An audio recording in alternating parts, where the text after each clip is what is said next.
Welcome to the story. In a small village, there lived an ordinary man named Samuel with his wife and two children. Though they had a simple life, Samuel constantly worried about his family's future. Every day he thought about how he could provide them with a better life, but no matter how hard he worked, his fears never left him.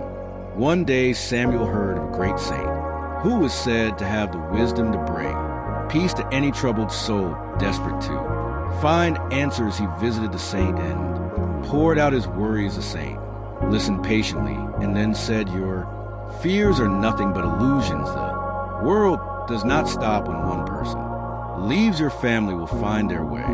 With or without you." Samuel was deeply moved but still uncertain. The saint then made an unusual offer: leave everything behind and devote yourself to a life of spirituality. Let go of your worldly attachments and you will find true peace. Samuel hesitated, but who will care for my wife and children? They need me. The saint smiled. You underestimate the strength of those you love. They will be fine without you. It is your mind that refuses to believe it. These words kept echoing in Samuel's mind. The next day he returned to the saint's hermitage and attended a spiritual gathering. As the saint spoke of detachment and devotion, Samuel finally made up his mind he would stay and dedicate himself to the divine. But one thought troubled him: how would he tell his family that he was leaving them forever? Sensing his turmoil, the saint devised a plan. He taught Samuel the art of holding his breath for long periods, a skill that could make him appear like less. Use this wisely. The saint advised, your family will believe you are gone and you will be free to follow your spiritual path. The next morning, Samuel followed his usual routine. He took his family to the river for their daily bath. As they splashed in the water, he quietly held his breath and sank beneath the surface. His family panicked, searching for him. Frantically, hours passed, but when they couldn't find him, they believed he had drowned. Devastated, they returned home mourning their loss. Meanwhile, Samuel emerged from the river unnoticed and made his way to the hermitage, leaving his past behind. Days turned into weeks and he immersed himself in a life of devotion. But his heart was restless. He wanted to know how his family was doing. Did they miss him?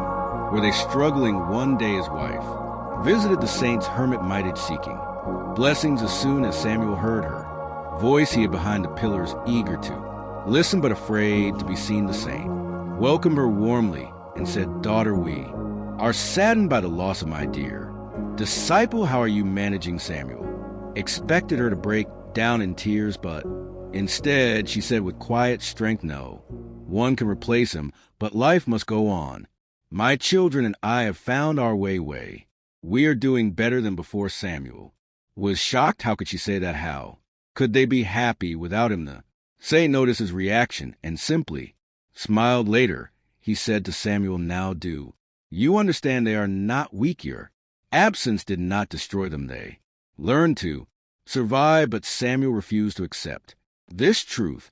He wanted to test them. Filled with bitterness, he spread a rumor in the village that anyone who bought food from his wife would face misfortune. The villagers, fearful of bad luck, stopped buying from her. Days passed, but to Samuel's astonishment, his wife remained calm. She found new ways to support her family. His children continued their studies and laughter still filled their home. Frustrated and defeated, Samuel decided to return home. Late at night, he knocked on the door. His wife's voice came from inside. "Who is it?" "It's me, Samuel."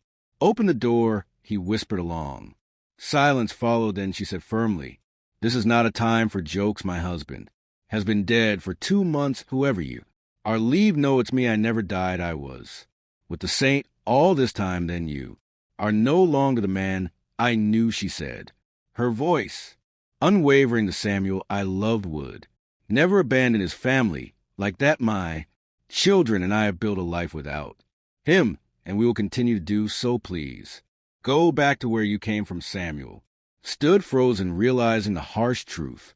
He had left thinking he was indispensable, but life had moved on without him. With a heavy heart, he turned and walked away, finally understanding the lesson the saint had tried to teach. Him life does not stop for anyone we may. Think we are essential, but the world moves forward with or without us. Strength does not come from dependence, but from resilience. Samuel believed that his family would fall apart without him, but life continued, proving that no one was indispensable. His wife's unwavering determination and his children's ability to adapt showed that hardship can be overcome with courage and perseverance. Clinging to ego and seeking control over others only leads to suffering, while acceptance and humility bring true peace. In the end, Samuel learned that real devotion is not about abandoning responsibilities, but embracing the truth. Life moves forward with or without us.